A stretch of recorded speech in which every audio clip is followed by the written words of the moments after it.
La garde à vue est une mesure de contrainte régie par l'article 62.2 du Code de procédure pénale. Elle est décidée par un officier de police judiciaire à l'encontre d'une personne soupçonnée d'avoir commis ou tenté de commettre un crime ou un délit. Bienvenue dans Garde à vue, le podcast. « 2 janvier 2001, 11h du matin. 2 jeunes garçons promènent un chien au Mureau dans les Yvelines. À côté d'un parking, au milieu des détritus, ils découvrent un sac de couchage abandonné. À l'intérieur, le corps ensanglanté d'une jeune femme. L'autopsie révélera de nombreuses lésions à la tête ainsi que des marques au cou. La victime a été étranglée. Son foie et sa rate sont éclatés. Elle n'a pas été violée. Le corps va être rapidement identifié. Il s'agit de celui de Jeannette O'Keefe, une étudiante australienne de 28 ans. La trace de Jeannette s'arrête sur les Champs-Élysées le 31 décembre 2000. Comment son corps s'est-il retrouvé dans cette cité de la banlieue parisienne ? Sans témoin, sans indice, cette affaire restera une énigme pendant de longues années. Ce n'est que 8 ans plus tard, grâce à de nouveaux éléments d'enquête, qu'un suspect sera identifié. Un certain Adriano Araujo da Silva est interpellé chez sa compagne et transféré à la brigade criminelle de Versailles. Le 17 février 2009, à 6h30 du matin, sa garde à vue commence. Ces auditions ont été reconstituées avec des comédiens d'après les procès-verbaux des interrogatoires. Vous entendrez aussi les témoignages des enquêteurs et des avocats qui ont travaillé sur l'affaire. Donc tu peux décliner ton identité, le lieu et la date de ta naissance, s'il te plaît. Je m'appelle Adriano Michel Araujo da Silva. Je suis né le 6 juin 1975 à Macapá, au Brésil, de Emmanuel et Raimonda Maricotte. Je suis français. Le corps de la jeune femme a été retrouvé le 2 janvier 2001 au Mureau. Est-ce que tu te souviens ce que tu faisais ce jour-là ? C'est vieux, je m'en souviens pas. Donc, je prends acte que je suis entendu dans le cadre de l'enquête que vous diligentez suite à la découverte d'une jeune femme retrouvée au Mureau. Ça te va comme ça ? Oui, c'est ça. Après, c'est vous qui savez comment l'écrire. T'avais déjà entendu parler de ce meurtre avant aujourd'hui ? Oui, vaguement, il y a un voisin qui a reçu une convocation. Toi aussi, t'avais reçu une convocation ? Oui. Plusieurs même, non ? Ouais. Et tu t'étais présenté ? Non. La police te convoque, mais t'y vas pas. Pourquoi ? Je me sentais pas concerné, ça n'avait rien à voir avec moi. L'audition où on le laisse se positionner, ce qu'on appelle l'audition de chic. Lieutenant Cathy, police judiciaire de Versailles. Ces questions qui paraissent anodines dans le sens où il se dit je leur donne ma version des faits, ils réagissent pas, je m'en sors bien. Non, nous, ça nous permet de voir les contradictions, les incohérences, les mensonges, l'absurdité parfois des réponses qui peuvent nous être faites. Et quelque part, ça le dessert. Parce que le dossier, il est carré et qu'on sait à chaque fois où il ment. Nous, on a des éléments, on sait des choses. Capitaine Arnaud, police judiciaire de Versailles. Et on va juste vérifier que les déclarations de la personne sont concordantes avec les éléments qu'on a mis à jour par l'enquête. Tu sais où le corps a été retrouvé ? Un voisin m'a dit au Mureau, mais je sais pas exactement où. Là, sur l'esplanade du parking, en bas de chez toi. Ouais, c'est derrière chez moi, vers les petits jardins, à 2 minutes. Ouais. Tu te promènes des fois autour de chez toi ? Ouais, ça arrive quand je suis avec mes enfants. Tu as des déclarations spontanées à faire à propos de cette affaire ? Je vais pas dire des choses pour te faire plaisir. Tu me dis que c'est un rapport avec moi, donc je suis pressé de le connaître. Il est pressé de le connaître, nous aussi, on est pressé d'avoir la vérité. Les auditions des mises en cause, quelque part, c'est un petit peu comme une partie de cartes. C'est comme une partie de poker, quoi. C'est la première audition, on a 48 heures devant nous, donc les cartes, on va les abattre les unes après les autres. Mais l'idée de départ, c'est quand même que ce soit lui qui parle. Avec les éléments d'enquête qu'elle a en main, le lieutenant Cathy pense pouvoir faire craquer Araujo da Silva, qui lui n'a pas accès au dossier. Elle espère des aveux. Elle en a besoin pour connaître les circonstances de ce meurtre. Cela fait 8 ans qu'elle travaille dessus, 8 ans qu'il l'obsède. Ça faisait 6 mois que j'étais à la brigade criminelle. jeune lieutenant sorti d'école. Cette affaire m'a marquée parce que Jeannette O'Keeffe était une jeune fille d'une vingtaine d'années. C'est l'âge que j'avais aussi à l'époque où la brigade criminelle a pris en charge ce dossier-là. C'est une enquête qui méritait qu'on s'acharne.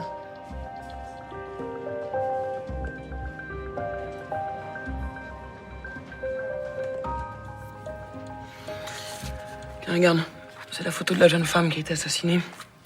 Tu la connais? Non, je la connais pas, j'ai jamais vu. Regarde, Nathan, regarde bien. C'était déjà arrivé de passer le réveillon en dehors des Mureaux, en province ou à Paris? Non, je crois pas, non. T'as jamais été sur les Champs-Élysées, par exemple, le 31 décembre? Non, C'était pas le 31 décembre 2000. il me semble pas, non. Il te semble pas ou t'es sûr que non? Non, j'y étais pas, non.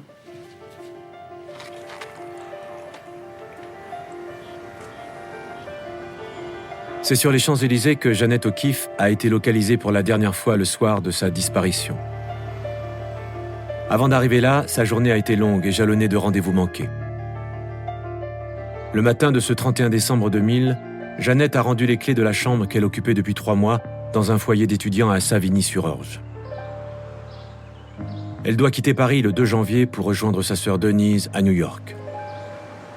D'ici là, elle a prévu de réveillonner et de passer ses derniers jours avec Élise, une jeune Française avec qui elle s'est liée d'amitié. Elle devait retrouver Élise à un métro. Elle devait se retrouver à une certaine heure, à un certain endroit. Maître Richard, avocate de la famille O'Keeffe. Donc, notre Jeannette, elle a un gros sac à dos, elle a un grand sac, elle a son appareil photo, enfin, elle est lourdement chargée. Et elle a donné rendez-vous à Élise à ce métro. Sauf que elles ne se retrouveront jamais. Jeannette s'est-elle trompée de station? A-t-elle confondu place de Clichy avec mairie de Clichy? Elle n'a pas de téléphone portable et ne peut pas joindre Élise. Jeannette est seule, elle ne sait pas où elle est. Elle téléphone alors à l'un de ses amis, Anthony, qui lui propose de la retrouver sur les Champs-Élysées.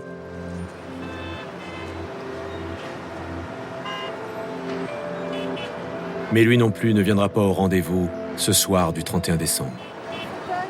Il faut imaginer ce soir-là, un 31 décembre, ce que c'est les Champs-Élysées un 31 décembre. C'est la fête absolue. Il n'y a pas de personne seule sur les Champs-Élysées. Les gens, ils sont en couple, ils sont en groupe, ils sont entre amis, ils sont heureux d'être là, ils s'embrassent. Et elle a ses paquets, elle a son sac à dos qui est lourd, il fait froid, elle ne sait pas du tout où aller. Elle est déçue parce que ses 2 contacts en France viennent de la trahir. Elle est au bord des larmes, si elle ne pleure pas. Jeannette n'a plus qu'une solution. Appeler la maman de son amie Élise, qui lui propose de venir chez eux, à Conflans-Sainte-Honorine. Alors, il faut voir quand même ce que ça veut dire pour Jeannette, de comprendre. C'est en français, on lui explique le RER, tout ça, c'est assez compliqué. Et la mère d'Élise va lui dire, quand tu arriveras à Conflans-Sainte-Honorine, à la gare, tu t'appelleras et on viendra te chercher à la gare. Sauf que, elle dira, elle n'a jamais appelé. Pourquoi? Parce que ce soir-là, Jeannette va rencontrer son meurtrier.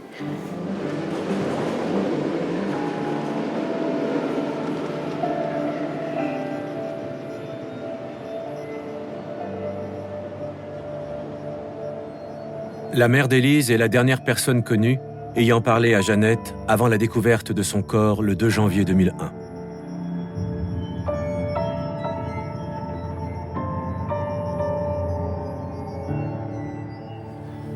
T'es violent avec les femmes?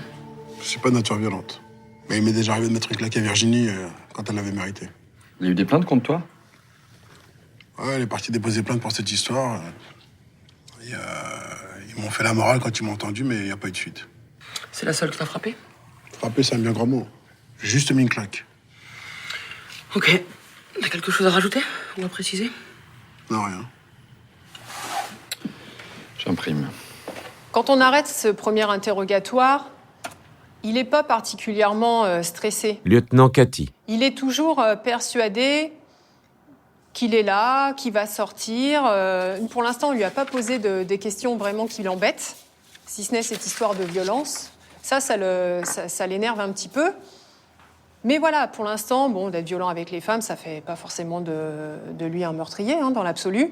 Quand on entend Araujo da Silva, on ne l'a jamais vu, on ne le connaît pas. Capitaine Arnaud. Je ne vais pas dire on ne sait rien de lui, mais en gros, on ne sait rien de sa nature profonde. Voilà, on l'entend, on lui demande des explications et on cherche la vérité. Je pense que les enquêteurs sont des professionnels. Maître Maillet, avocat d'Adriano Araujo da Silva. La personne qui est entendue est toujours un amateur. La première audition est terminée. Adriano Araujo da Silva est descendu en cellule en début d'après-midi. Les interruptions permettent aux prévenus de se reposer et de réfléchir. Pendant ce temps, Cathy entend ses ex-femmes qui dressent le portrait d'un homme inquiétant. On a fait de nouvelles auditions, notamment une autre de ses ex-compagnes qui nous apprend qu'elle aussi a été frappée. Elle a eu une ITT de plusieurs jours, elle a dû porter une minerve. Donc c'était des violences d'une intensité supérieure aux premières claques qu'il avait pu évoquer en garde à vue. La garde à vue d'Adriano Araujo da Silva dure maintenant depuis presque 11 heures. Elle a débuté tôt ce matin lors de son interpellation. La deuxième audition va commencer. C'est l'audition où il faut qu'on avance et qu'il comprenne. Manifestement, il n'a pas compris. Donc on va commencer à lui poser les questions qui dérangent. C'est pas forcément de la provocation, mais il faut provoquer un déclic. Alors, t'as eu un petit peu de temps pour réfléchir? Tu veux maintenir ta dernière déclaration? Tu préfères en faire des nouvelles? Je n'ai rien à me reprocher. Ok. Pourtant, tu nous as menti un petit peu. Virginie, c'est pas la seule que t'as frappée. Alors, qu'est-ce qui s'est passé avec Magali? Ok, j'ai mis une claque à Virginie parce qu'elle l'avait mérité. Et maintenant, c'est Magali. Alors, je suis un mec violent, je suis un violeur, je suis un tueur. Pourquoi tu parles de viol? Pourquoi il nous parle de viol? Nous, ça nous intéresse. Pourquoi? Il n'y a pas eu de traces de violence sexuelle sur Jeannette O'Keeffe. On ne sait pas exactement ce qui s'est passé. Ça peut donner un mobile. Ça peut donner un mobile de la rencontre qui tourne mal, du gars un petit peu insistant, de la fille qui veut pas, qui essaye de s'échapper, et puis il la retient et ça tourne mal. Bon, mais tu l'as frappée, Magali, oui ou non, alors? Mais c'est la même histoire qu'avec Virginie. Ok, j'ai mis une claque, mais parce qu'elle m'avait poussé à bout. Alors, madame, elle est fragile, elle est partie à l'hôpital, elle s'est mise en arrêt de travail, elle est revenue avec une minerve, tout ça pour une claque. Faut pas pousser. Elle était enceinte quand même à l'époque. Bref, tu lèves la main facilement, quoi. Non. C'est juste qu'elle m'a poussé à bout. Et moi, faut pas me chauffer. Alors oui, j'ai mis une claque à Virginie et à Magali, mais c'est parce qu'elle m'avait poussé à bout. Quand on entend ça, c'est un peu déroutant. Dans un contexte où il est en garde à vue pour une affaire d'homicide, on l'oriente quand même sur une question, on lui parle de violence aux femmes, avec une affaire où on a une jeune femme qui a quand même été bien violentée, et il nous répond, non, enfin, il se rend pas compte de ce qu'il dit, en fait. Donc on continue, et là, on abat notre carte. Tu sais ce que c'est l'ADN? Ouais, c'est le truc que vous m'avez fait tout à l'heure. Avec l'espèce de coton-tige dans la bouche. Ouais, en gros, c'est ça. L'ADN, c'est l'empreinte génétique de chaque individu. Et c'est comme les empreintes digitales. L'ADN, c'est unique à chaque personne. L'ADN, c'est une trace unique, comme les empreintes digitales. C'est clair, ça, pour toi? On est d'accord? Ouais. Parce qu'il s'avère qu'on a retrouvé ton ADN sur le corps de la victime. Mais c'est pas possible, je la connais pas. Je l'ai jamais vue, alors comment ça se fait que mon... ADN. Écoute, on n'invente rien, on n'est pas là pour rigoler. Regarde, c'est marqué là, alors qu'est-ce qu'on fait? On le met un petit peu en difficulté, mais sans trop en donner. C'est-à-dire qu'on lui parle de l'ADN, on lui dit pas où cet ADN a été découvert sur le corps. À chaque fois, on donne un petit peu, mais on attend beaucoup derrière. La garde à vue, c'est une stratégie. Les officiers de police judiciaire ont une stratégie bien en place. On va lui présenter au compte-gouttes les éléments. On ne va pas immédiatement lui sortir les éléments à charge. Ça serait trop facile. On va le mettre en confiance. Maître Arakelian, avocat d'Adriano Araujo da Silva. Et puis, lorsque cette confiance, elle s'est instaurée, eh bien, j'ai envie de dire que c'est le coup de grâce. Et lorsque ce coup de grâce arrive, lorsque ce morceau de papier avec l'ADN arrive, eh bien, la viande, elle est prête. Ah mais c'est pas possible. Cette fille-là, je la connais pas et j'ai jamais eu de contact avec elle. Alors comment ça se fait que mon ADN est sur elle? C'est exactement notre question, en fait. C'est impossible que ce soit l'ADN de quelqu'un d'autre. C'est une preuve scientifique. Tu comprends ça? Ah, mais il y a forcément un problème. Les scientifiques, ils se trompent. Cette fille-là, je la connais pas. J'ai jamais vue. Tu comprends vraiment qu'on te parle d'une preuve scientifique, là? Parce qu'il va bien falloir que tu l'expliques, ça. Comment on a retrouvé ton ADN sur le corps de la victime. Mais je vais tout de même pas m'accuser d'un truc que j'ai pas fait. Alors, je vais t'expliquer un petit peu comment on est remonté jusqu'à toi, d'accord? En février 2008, t'as forcé le barrage de collègues et tu t'es fait arrêter. On a prélevé ton ADN et on l'a mis au FNAEG. C'est un fichier qui regroupe tous les ADN qui ont été retrouvés sur des scènes de crime et tous les ADN des gens qui ont commis des délits comme ce que t'avais fait ce jour-là. Il s'avère que le fichier a trouvé des correspondances et a considéré que c'était le même ADN, celui qu'on avait retrouvé sur le corps de la victime, et le tien.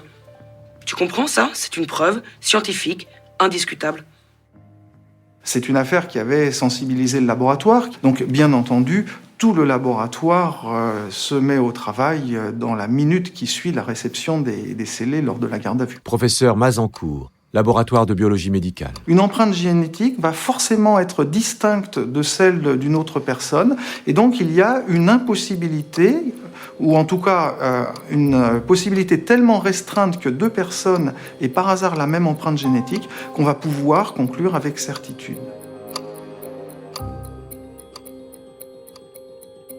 Garde à vue est un podcast coproduit par Initial Studio et WhatsApp Film à partir de la série documentaire 48 heures, produite par WhatsApp Film et France Télévisions et réalisée par Mathieu Belghiti et Frédéric Lantieri. Production exécutive du podcast, Initial Studio. Production éditoriale, Sarah Koskiewicz et Mandy Lebourg. Montage, Camille Legras.